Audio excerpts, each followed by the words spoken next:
Hi, welcome to Listen2Riches. Today, I will interpret a book for you titled Mind Over Money by Claudia Hammond. This book delves into a fundamental question: why do the poor often find themselves controlled by money, while the wealthy seem to skillfully navigate its intricacies? In Herman Melville's novel Typee, he presents an intriguing story where the protagonist, Tomo, and his companion, Toby, grow tired of the monotonous life at sea and the cruelty of their captain. As a result, they make the daring decision to abandon the ship and venture into the exotic Typee Valley, far removed from civilization. In this isolated place, they discover a serene environment, humble people, and a lack of materialism and social corruption. Here, people coexist harmoniously. There is no distinction between rich and poor, no motives of profit or greed, and most importantly, there's no complex system of money. In this haven, Tomo and his companion not only avoid harm from the natives but are also treated with respect and hospitality. Tomo even falls in love with a native woman, living a life akin to marriage. Despite the paradise-like nature of this place, it cannot hold onto Tomo's heart. He still yearns to return to the familiar society, one that, though imperfect, is filled with the allure of the money-based world. This story, although a work of fiction, reflects real-life situations. Each of us has fantasized about living in a utopia free from the constraints of money, blaming money as the root of all evil. In reality, it's challenging to envision a society devoid of money. We desire more money, but in reality, money itself has no intrinsic value. We attribute meaning to it. The problems in society are not solely caused by money, but are primarily due to our improper handling of it. We can't simply attribute all the societal issues and injustices to the existence and abundance of money. Rather, we should reflect on the incorrect perceptions we hold about money. Despite money's presence in human society for thousands of years, we still struggle to master it, making it vital to alter our perception of money and to understand it anew. So, how can we take control of money and avoid becoming its slaves? The Art of Spending Money is a book that teaches us how to use money correctly. It's a guide to managing the psychological aspects of money. The author of this book is Hammond from Croatia, a multi-talented individual who is not only a writer but also a host and psychology lecturer. He has hosted 2 popular psychology programs on British radio and has received several awards related to psychology. Unlike many books that approach spending and financial management from an economic standpoint, Mind Over Money is grounded in the latest research in neurology, psychology, and biology. Through 260 psychological experiments, the book unveils the intricate relationship between money and the human psyche. Furthermore, it offers 32 financial tips to help us make better decisions in our daily lives, such as whether to use a credit card or cash, and advice on small change. The book also addresses issues related to spending, like being frugal or excessively extravagant, which are often overlooked in our daily lives. The author redefines the concept of money from a psychological perspective, asserting that money doesn't represent evil but trust. This perspective has its merits. It's difficult to build trust when collaborating with strangers, but the inclusion of money can rapidly establish cooperative relationships. This book not only explains the role of money in interpersonal relationships, but, more importantly, it enlightens us on how money influences our thoughts, consciousness, and brains, and how to regain control over money. Money isn't omnipotent, but it's nearly impossible to survive without it. Hence, we need to learn how to use money more effectively.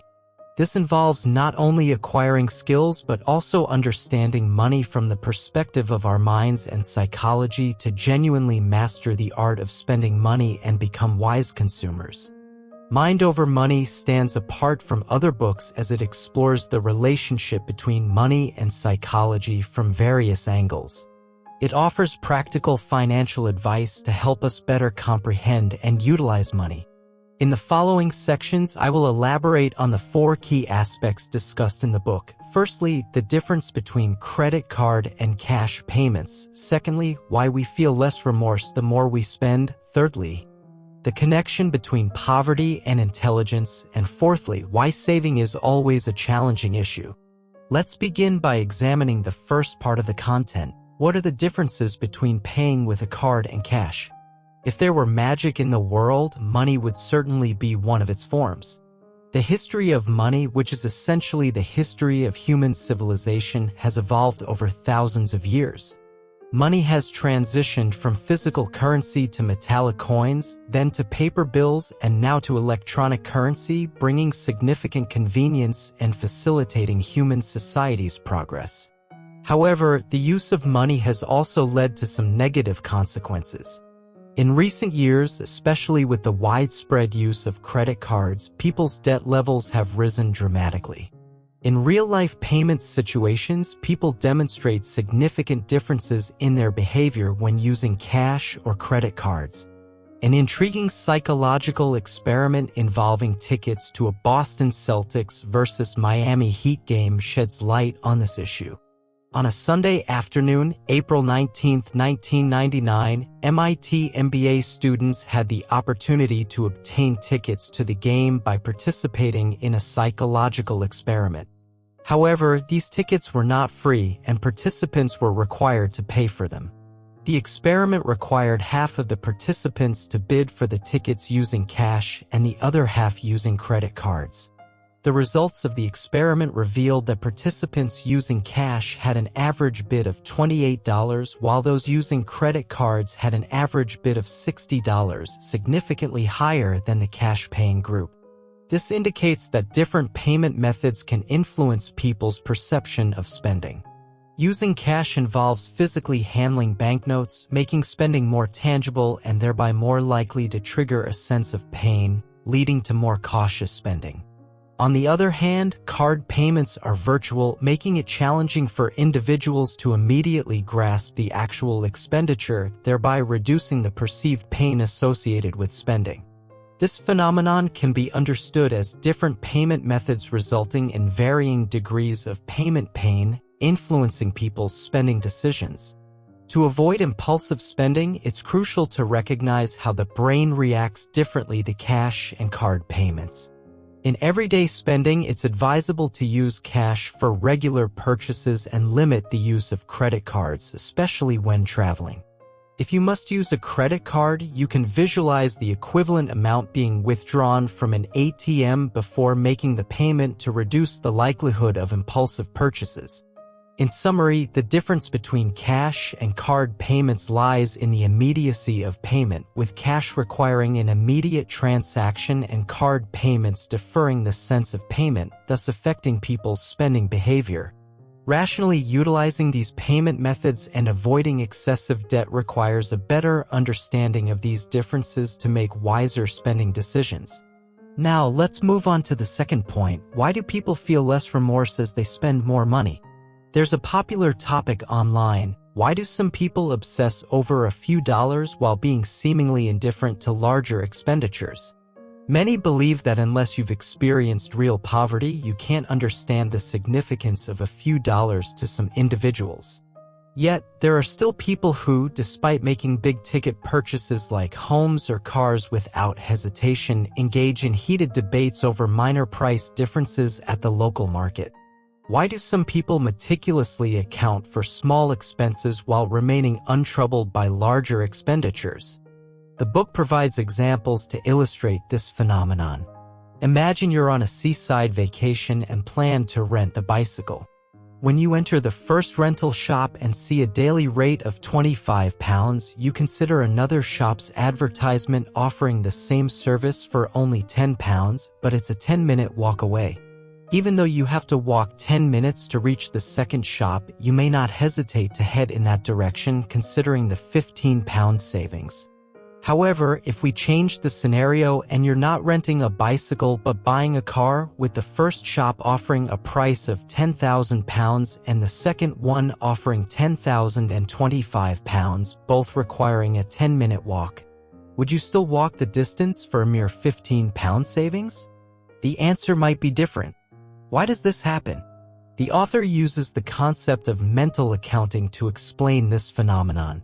Each individual has their mental accounts, assigning different characteristics and purposes to varying sums of money.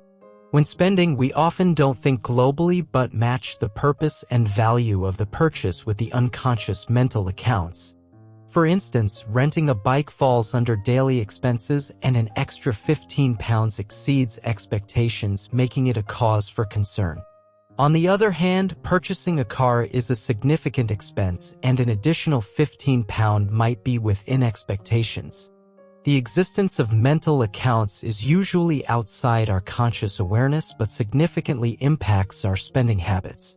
Some individuals are willing to walk an extended distance to save a few dollars, while others opt for a taxi to save time despite the cost.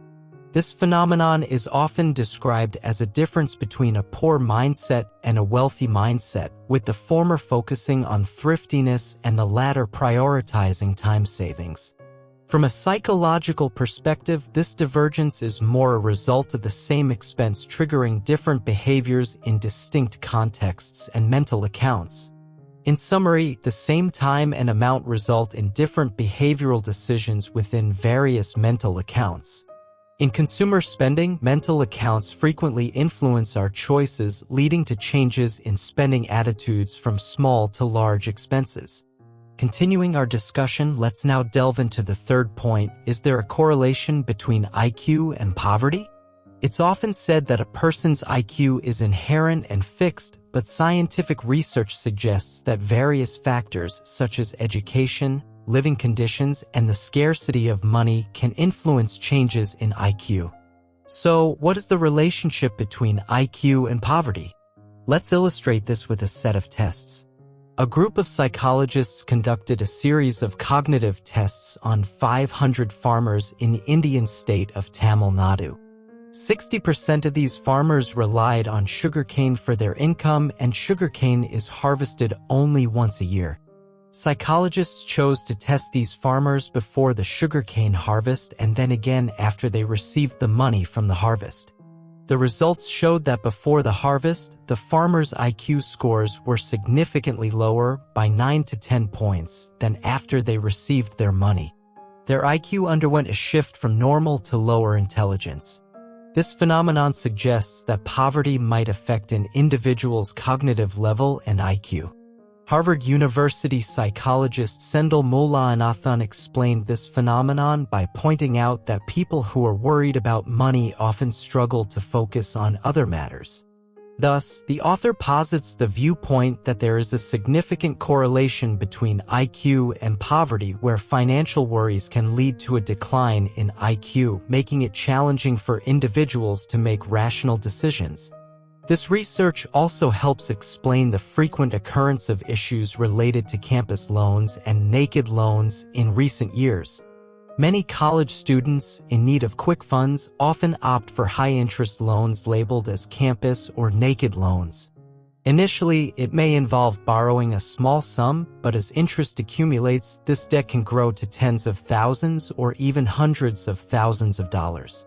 Due to an inability to repay these substantial debts, many students resort to illegal means or even choose suicide to escape the burden.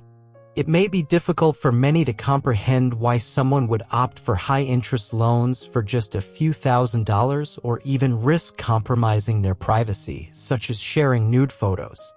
Within these phenomena, there is a mix of irrational consumption choices and the effects of reduced IQ due to poverty.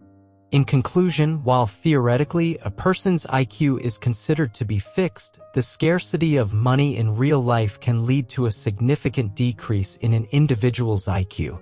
When people are in poverty, their IQ may show a noticeable declining trend.